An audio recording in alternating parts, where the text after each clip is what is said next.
What's up, guys? Una here. Just thought we'd do a run-through of Camie's new Fortnite Island.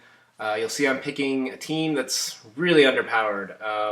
Obviously you can't bring Mihawk or Doflamingo or any character that's over the cost of 49. So I picked some characters that I think most people will have in terms of the Perona and the Miss Doublefinger. They're highly pullable. I brought Sanji actually on a previous mission because I was just checking her health for the website. So let's just get right into it. These stages, I mean, they're pretty simple. Right here, you're going to have basically just grunts, right? So do I want to stall? No. No, I'm not going to stall. What's slightly annoying is that when you do get to Hachi on stage 6, he will blind your characters if you get him under 20% health, which is that's no bueno. But you know what? Let's just show you guys, just in case you've never seen the blind effect, what it does. You can see I'm hitting my perfects here. Rare when I'm talking at the same time, but when you're blinded, those yellow marks and the sound effects, they go away. So you kind of have to really make sure that you're timing out just by the character and I didn't kill him. The character animations, you're going to have to guess your timing for your perfects, which I'm horrible at. I'm just going to get rid of these and look for food real quick, just because this team has, like, no health. I probably could have picked... Well, I definitely could have picked a way better team. But since I do have Miss Doublefinger, her RCD is out of this world. I'll just take these guys out here real quick. I'm probably going to regret this getting blinded thing, especially with this low health. But at the same time, I think every 2 turns... Hachi will actually change all your orbs, and there's a chance that he can give you food or meat orbs, which is really, really useful, especially for a low-health team. See, I've got... Yeah, I can kill him here. Save at least one of these meat orbs in case I get hit. So here's Hachi. Ugh. So I'm gonna... He actually has a fair amount of defense here. It's gonna take a little bit before you can take him down, especially for a team that's really, really weak. Given the fact that you can't bring characters that are 49 cost and above. So, alright, so here I got no meat orbs. Wonderful. So here I am talking about needing the meat orbs, and of course I don't get it. It's when you talk about it, it just doesn't work, does it?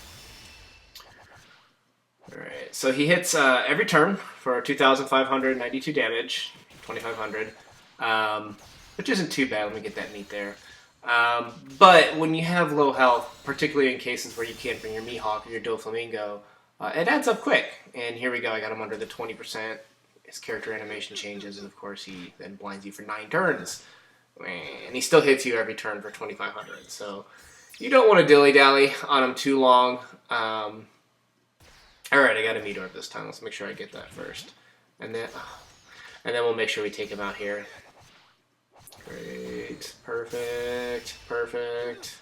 Hey, that's 2 perfects. I'll take that. And I can take one more hit for... Oh, meat. Thank you. Ugh, give me that meat. Luckily, when you get to Camie, she is not hard at all. You'll see I have... my team's not the strongest, but it's going to rip through her pretty quick. And I got a little thing from that yellow guy. So that skull and crossbones, the Jolly Roger, that means he'll kill you when he attacks. His damage is high enough. She casts immunity. So you can't delay her even if you wanted to. I brought Doublefinger. I don't know why I brought Doublefinger. To increase your attack. I don't know why I brought, what's her name? Miss Wednesday? No. Miss Golden Week. Oops, sorry about that, guys. Miss Golden Week. Since the character's immune, there's no reason to have brought her, because when you're immune, you actually... Oh, I missed. You actually are not impacted by status buffs and debuffs. You actually have to impact your team. So actually, Doublefinger is the character you do want to bring, because if the character's immune, you want to be thinking just, how can I boost my own attack?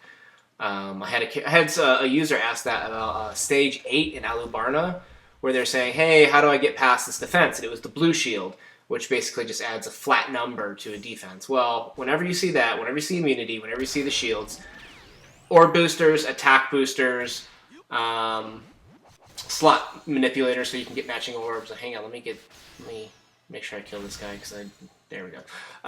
Anything that modifies your own orbs or your own attack power, that's what you want to be thinking about whenever you hear the word immunity, or whenever you hear a defense boost. So, all right, so that was Camie and Hachi stage. Super easy, right? Any of the young characters, they're not generally a problem. Oh, and that's the second time I've run that, and they gave me the characters again. I wonder if they have a high drop rate or if I'm just lucky. Let's do get date. We'll scan down here. All right, let's look at Hachi first.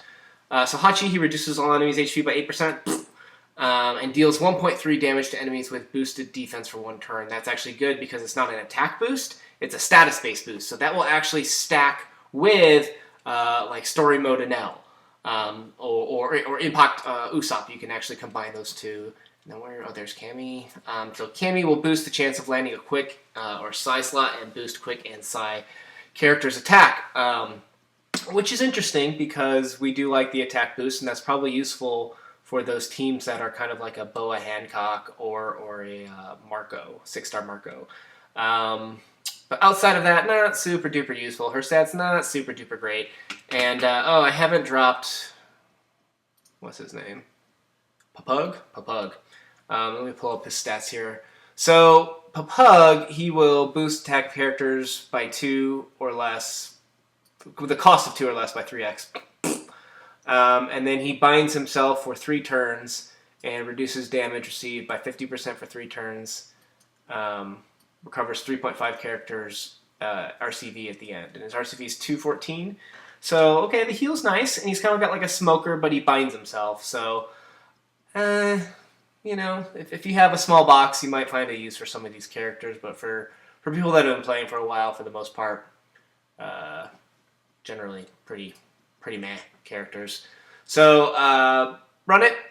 Obviously there are some good drops on this. You've got if you have Rayleigh, you're obviously going to run this Fortnite. Rayleigh, I don't know. He's a legend. His super's not that special at all. His special move, but he's a legend. You gotta triple max those characters. You also have Apu. Who, when you combine with Law, like Peanut Butter and Jelly, those two, full matching Dex Orbs, you can't argue with that. Everyone else kind of, if you don't have a G3 or a Rayleigh, or, Log Luffy, or, a Chain Multiplier Captain like that, there is Namuel. There's not many great fighter captains, so he's okay. Really kind of, he's got decent stats, but once you get, Log Luffy, G3, Rayleigh, you're never going to pick a fighter captain like that again. So, take that for what it's worth, and hopefully you guys get some good drops. Other than that, we'll see you later. This is Una signing out.